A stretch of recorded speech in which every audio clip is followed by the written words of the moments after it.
I'm Nitan. Hi, I'm Adam. And this is Stories from the East and West, the show telling little-known stories from Central and Eastern Europe.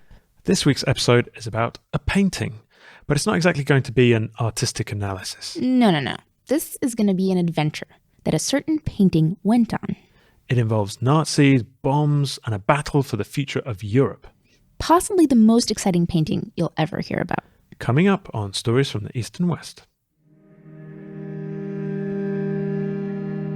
Zlín, Praha, Warszawa, Madrid, London, Paris, New York, Casablanca. Where you see a kind of totality of the human presence. Absolutely. That is exactly. Tak jak my w życiu, nigdy do końca nie ma odpowiedzi i nie będzie. To jest Stories from the Eastern West. It's late August 1939. The painter Stanisław Eysmont cuts short his holiday on the Baltic coast and returns to Warsaw. Like other Poles, he fears that the rumors of a German invasion will shortly become a reality. Eysmont was vice president of the Zachęta Art Gallery, a home to many of Poland's national art treasures. He was responsible for their safety. As it so happened, the painting that most needed to be kept safe was also the biggest. The Battle of Grunwald, painted by Jan Matejko in 1878, was around 15 feet tall and 45 feet long.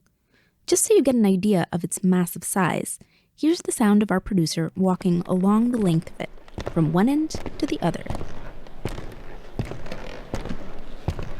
And he has long legs, too.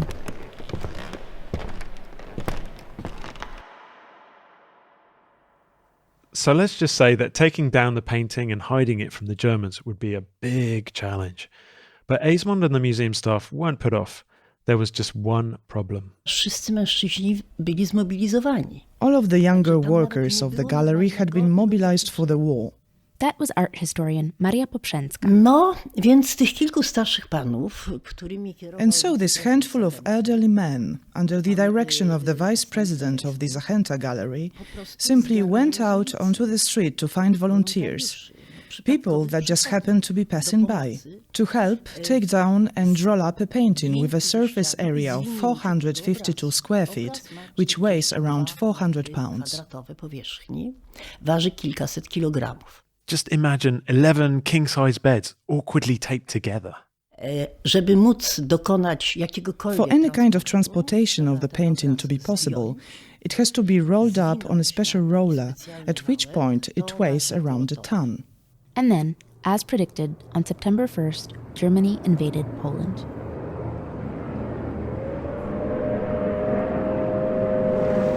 Poland, September 1939. The German foe begins its ruthless march of conquest and sets the stage for World War II.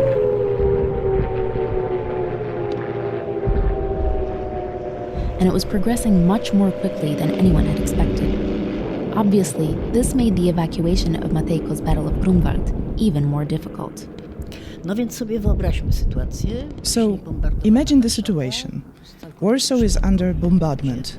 And here you had these completely random people from the street and the older employees of the Zachęta Gallery who hadn't been ordered to mobilize. And by some miracle, because there were really dramatic moments, and it was of course done in a very amateurish manner, they were able to successfully roll the painting onto this wooden roller.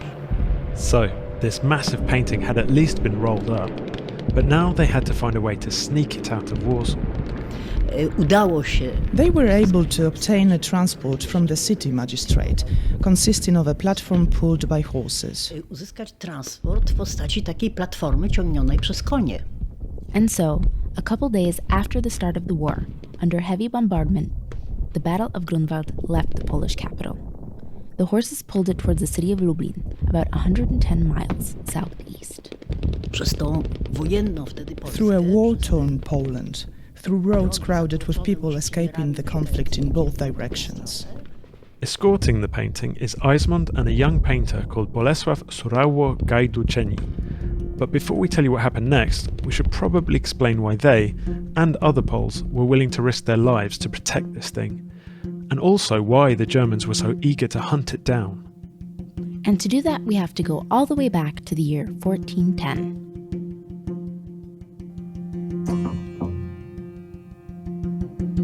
This was the year the real Battle of Grunwald took place. It was one of the largest battles of the Middle Ages. It involved thousands of soldiers and cavalry. It ended the dominance of the Teutonic Knights in northeastern Europe and led to the alliance of Poland and Lithuania, becoming the new dominant player in the region. But this would come to an end too. The Polish-Lithuanian Commonwealth was broken up and wiped off the map at the end of the 18th century. This was the moment when the Battle of Grunwald became an important symbol of national pride. That fight back in 1410 gave people in the 19th century hope that they could too, once again, regain their homeland. So it made sense that somebody would want to put this epic battle onto a canvas. Jan Matejko was already famous for his large-scale paintings, and he was on the case. He decided that this one would be his biggest yet. Niemniej trzeba pamiętać, że wtedy Matejko był już malarzem bardzo sławnym. Była masa materiałów. We need to remember that Matejko was already a really famous painter. There was massive coverage in the press. This was really a painting that the public was waiting for. Matejko worked on the picture for a few years, and he finally finished it in 1878. Its unveiling had a uniquely festive character. It took place at Krakow's town hall, and it was a kind of coronation of Matejko as the spiritual sovereign of the Poles, the Polish king of a country which did not exist. But for the Germans, the Battle of Grunwald was a humiliating defeat. Their name for it was the Battle of Tannenberg, and they didn't want to be reminded of it. They saw the Teutonic Knights as their symbolic ancestors, and they weren't too happy that the battle had been recreated in the form of a gigantic painting. The painting was treated as a propaganda threat by the Third Reich. In 1938, a year before the war, Matejko's 100th birthday was celebrated with much fanfare. Obchodzono dosyć szumnie. And of course there were parades, exhibitions, and among other things they wanted to release a stamp with the Battle of Grunwald. The German embassy made an official protest against releasing a stamp of a painting that was slanderously anti-German. If they were that upset about a stamp, it's really no wonder the Poles suspected the painting might be first in line for destruction should the Germans get their hands on it.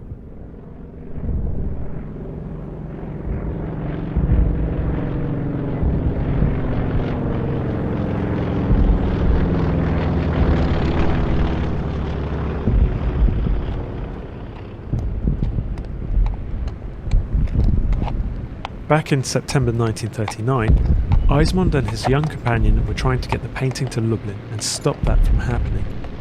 But even though the German army hadn't yet reached them on the ground, the bombs of the Luftwaffe above were deadly enough.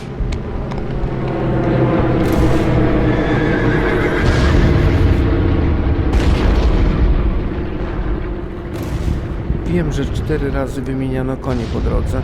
4 horses were replaced along the way, as the original ones had been killed by German air raids. That was Piotr Lisowski, a paintings conservator at the National Museum in Warsaw. Fortunately, the painting did make it to Lublin. But on the very same day they arrived, tragedy struck.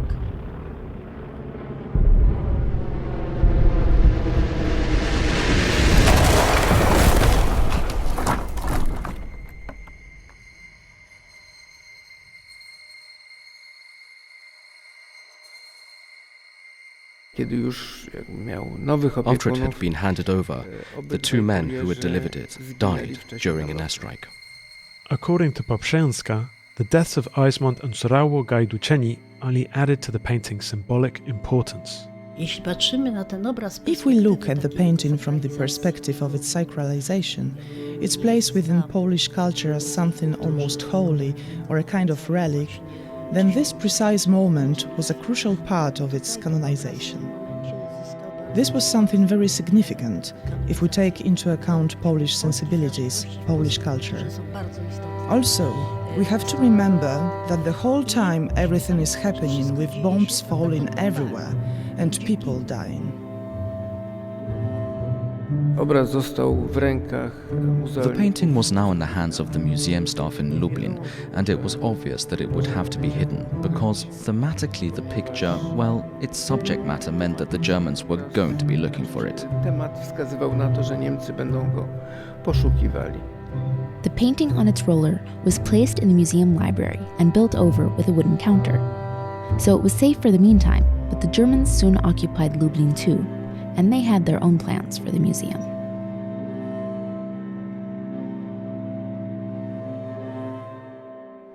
In the spring of 1941, the museum's administrator, Roman Pieczerak, is informed that the governor of the Lublin region has ordered the evacuation of the Lublin Museum by Easter. It was to be turned into a new German cultural center.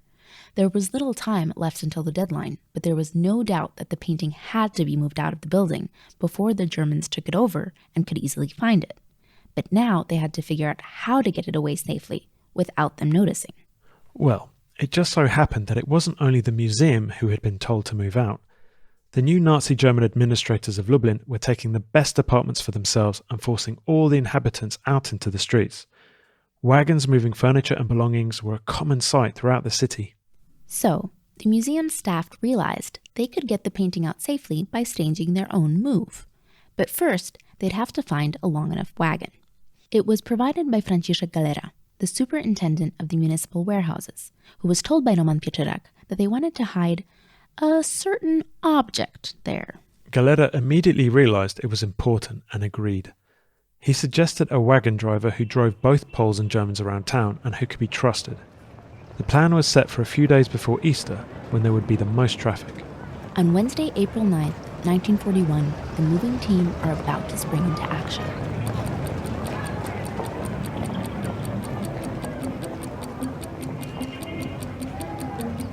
As per the plan, at 6:30 p.m., the driver, with a long wagon pulled by 2 large horses, arrives at a spot near a square in central Lublin. The group of men assigned to help are strolling around the square, pretending not to know each other, but they become increasingly anxious after a car with Nazi officers stops very close to the wagon.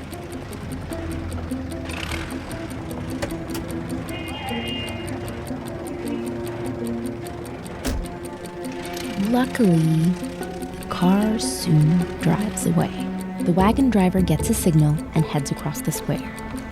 He goes through the gate leading to the teacher's seminary, and from there, he reaches the back of the museum grounds. He parks the wagon, and the team begin to haul the 1-ton painting onto it. Wałek miał średnicę. The roller had a diameter of around 80 centimeters and a length of 5 meters, so it wasn't going to be an easy task, but they managed it. The Battle of Grunwald is covered with straw, and the wagon is filled with tables and chairs and cabinets and other items. Then, the end of the painting is visibly sticking out of the wagon, so they cover it with an old wooden bathtub. A final check is carried out, and the driver sets out with his valuable cargo. They were able to transport this painting, this platform with the painting on it, through the entire city, which was already occupied by the Germans, and find a hiding place for it. Na teren taborów miejskich tam. And on the grounds of the municipal warehouses, a shed had been prepared. But the shed was used for storing straw. What if it caught fire? There was a war going on after all. The painting could go up in flames in seconds, so they had to think of something else. How would you keep a giant painting completely safe? We'll give you 3 seconds to think about it.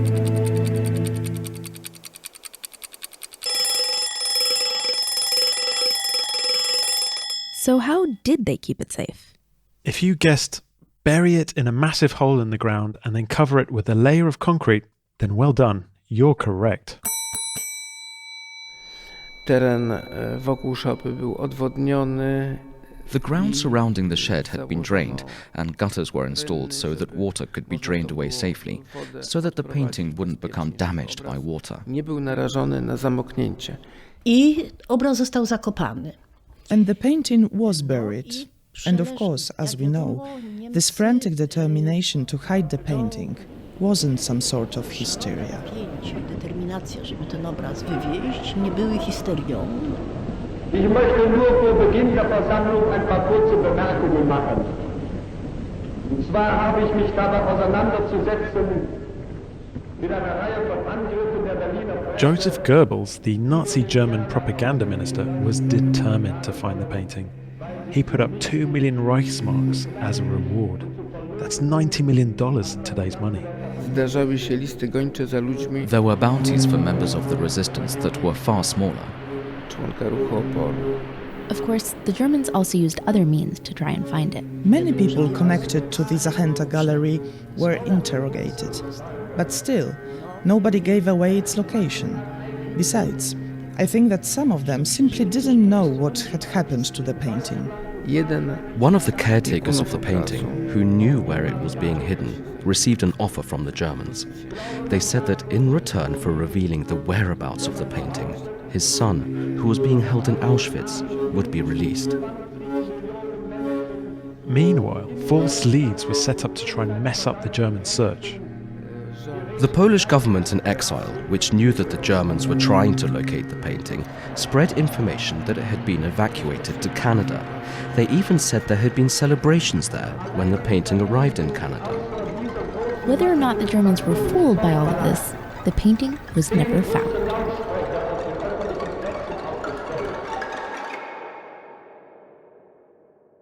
In 1944, the Nazi occupation of Lublin finally ended.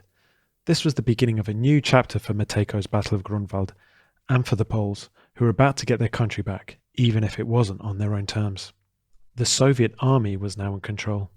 Those who had kept the painting safe during the war now had a tough decision to make. Was it now finally safe to reveal the painting's whereabouts? The Nazi Germans were still in control elsewhere in Poland, and the Poles in Lublin didn't exactly trust the new authorities either. All the people who knew at that point were maintaining a position of, let's say, restraint towards the authorities, the new authorities. But not everybody was able to keep tight-lipped about the painting. Those responsible for the painting found out that the driver who had transported the painting to the grounds of the warehouses was starting to boast about what he knew. They decided they had no choice but to reveal the painting's location.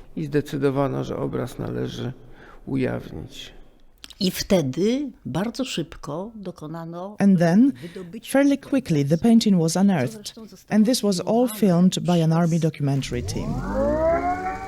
Niemcy nie domyślali się nigdy, że pod ziemią w stodole taborów miejskich pod Lublinem The painting was finally removed and unrolled by specialists. It quickly became clear, though, that a lot of work was needed to restore the Battle of Grunwald to its former glory.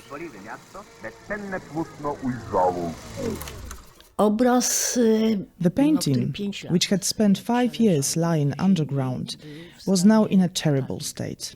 A terrible state. Meaning its entire bottom section, in fact, was almost completely decayed. The colors were completely eaten away. It was covered in a layer of mold, and the conservation work took 5 years. And the painting was doubled up, meaning that a second layer of canvas was applied to it, to partly replace the decayed canvas. This was an enormous job, which was undertaken according to the best conservation practices of the time, using the most up-to-date techniques that were available. After 5 years of restoration work, the painting was put on display again. There was additional conservation work done in 2010 on the 600th anniversary of the battle itself. Today, the painting takes up an entire wall at the National Museum in Warsaw. It has lost none of its power to draw attention and always provokes a response in the crowds who come and see it. The painting certainly makes an impression on people. Once I even read some comments on the internet of schoolchildren. Schoolchildren who, as we know, live in a completely different world, use different forms of media that are far more attractive, that move and emit sound. This painting is immobile and silent, but still makes an impression with its huge scale and dynamism, and also something which I think hasn't been often written about. Its cruelty. The things that are really important elements of pop culture, namely glamour and cruelty.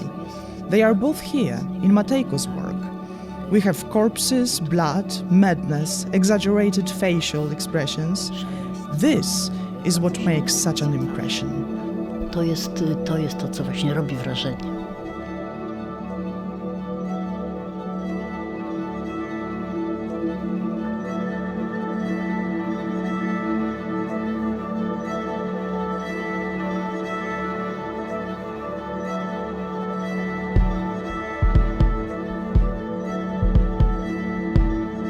This episode of Stories from the East and West was produced by Culture.pl and hosted by Nitzan Reisner and me, Adam Żuławski. It was written and produced by Piotr Wołeczko, edited by Adam Żuławski, and scored by Wojciech Oleksiak. Many thanks to the National Museum of Warsaw for all their help with this episode.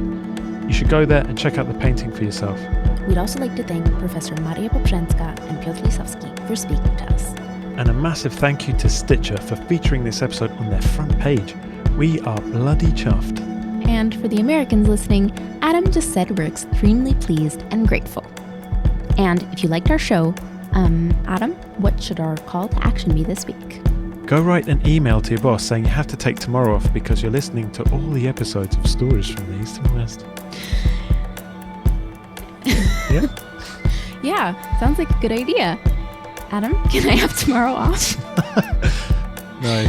Coming up in 2 weeks, we're heading to the technological future wonderland that's also absolutely freezing most of the year. And very dark. But still brilliant. See you in 2 weeks. Bye.